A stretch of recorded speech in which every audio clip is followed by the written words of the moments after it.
In 9 years of estate planning, here's what I keep saying with young physicians who run or co-own a practice. They have a really solid clinical plan for their patients and they're really enthusiastic and they really know what they're doing, but there's no equally solid plan for the practice if suddenly they can't work, if they become incapacitated, if the worst thing happens. So many people think that estate planning is for the elderly or the ultra wealthy, but it's actually for everybody. And for a doctor who owns their own practice, it really is a part of how your practice would run if the worst things happened to you. I'm going to describe a few really typical scenarios that I see all the time. I like to think of the first one, I kind of think of it as the operating manual. So we've got a young doctor. He needs unexpected surgery. His spouse tries to help, but HIPAA got in the way. Payroll was due, clients are calling, but nobody actually had any authority to make any decisions. And where does this doctor's spouse want to be? Right next to him in the hospital, not at the practice or on the phone trying to figure things out. A revocable trust can act like an operating manual if it is drafted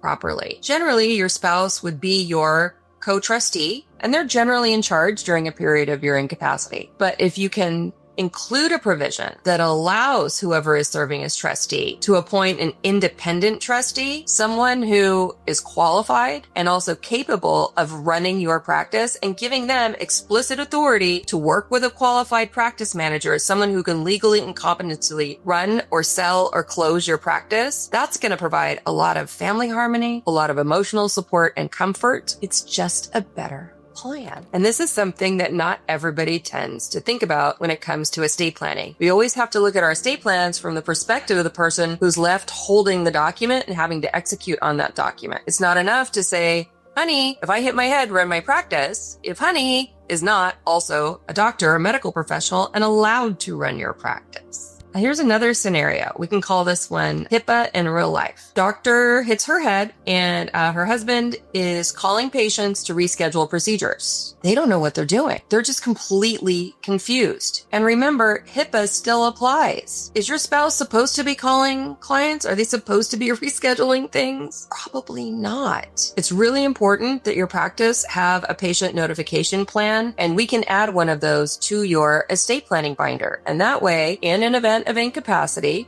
we've got the durable power of attorney, we've got the trust, and we also have this patient notification plan so that your person can jump right into action. Let's think of another story. I like to think of this as group practice alignment. So in a group practice, generally everybody wants to do what's best. And the buy-sell agreement and the doctor's estate plan might use different triggers for disability and different timelines. Also, there might be some competing interests. Often, a doctor in a practice group will say, well, if something happens to me, I just want someone else in the practice to step into my shoes. But does that create a conflict between that doctor and the rest of the practice group, or with that doctor and your family? Maybe what you need is an independent person to come in and oversee, because we really need to avoid friction, and maybe we need to avoid valuation disputes. I think it's important to agree now on the triggers for disability, how long, who qualifies, and who has the authority to sign documents. Your trust should really mirror the buy-sell agreement. I think it's important to do like a 30-minute alignment check with your lawyer. Take a look at your buy-sell agreement and your estate plan and make sure that everything is in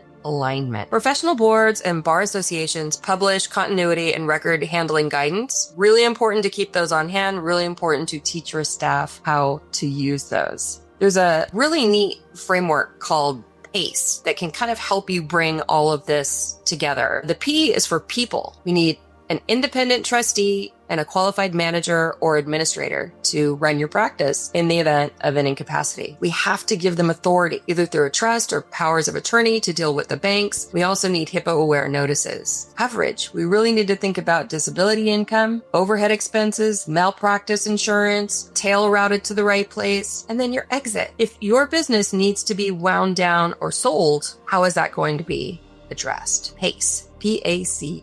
You're probably more organized than you think you are, but you've been working with a lot of different advisors and you haven't brought it all together yet. A really great estate planning lawyer helps you bring all of the pieces together. We are catastrophic thinkers and we are paranoid. And so we want to see everything. Even we may not understand everything that we're looking at. We still want you to load your insurance documents, your buy-sell agreement. We want to see absolutely everything, because if something happens, we would like to have all of your documents in one place for your successors and agents, for your family. My name is Patricia DeFonte, and I'm the founder of DeFonte Law, where we practice estate planning with art. We work on Zoom across California. If you're watching on YouTube, could you please like and subscribe? I would really appreciate it. Our YouTube channel is fairly new, and we're really excited about it. Thank you so much for listening.